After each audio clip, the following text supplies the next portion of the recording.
এই যে কৌটা ভরে চাউল দিয়ে আমরা ডিম নিয়ে আসছি খুলনা থেকে। এই দেখুন মায়ের ভালোবাসা।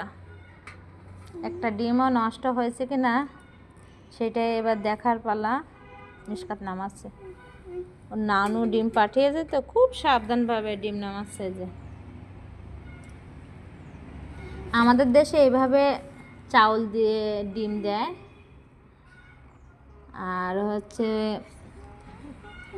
গুঁড়া আছে না, ধানের গুঁড়া দিয়েও দেয়। তবে ধানের গুঁড়া থেকে যে চাউল দিয়ে দিলে হয় কি, ডিম যদি ফেটে যায় তাহলে কিন্তু সেই ডিমটা খাওয়া যায়, চাউলটাও নেওয়া যায়, রান্না করে খাওয়া যায়, আবার ডিমটাও কিন্তু খাওয়া যায়। সেই জন্যই এই যে চাউল দিয়ে ডিম আমরা বেশিরভাগ আনি। আর এর মধ্যে হাঁসের ডিম আর মুরগির ডিম আছে। এই যে দেখুন, এটা একটা হাঁসের ডিম, এটাও একটা হাঁসের ডিম। হ্যাঁ হ্যাঁ, এটা ছোট্ট মুরগির ডিম, আর এটা একটা মুরগির ডিম।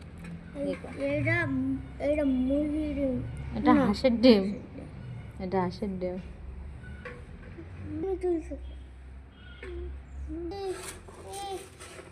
এই যে শেষ ডিমটা বাবু এবার বের করছে মিশকাত।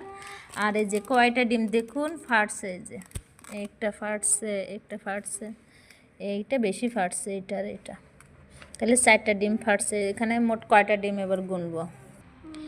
এখানে মোট 35টা ডিম আছে। 35টা ডিমের মধ্যে 30টা ভালো আছে আর 5টা ডিম ভাঙছে। এই যে একটা একটা একটা একটা একটা 5টা ডিম ভাঙছে। আর 35টা ডিমের মধ্যে এই ডিমটা সব থেকে ছোট, এই দেশি মুরগির ডিমটা। আর এই যে দেখুন, এই যে দেখো কত বড় বড় মুরগির ডিম। আগে প্রথম আমরা হাঁসের ডিমগুলো আলাদা করতো।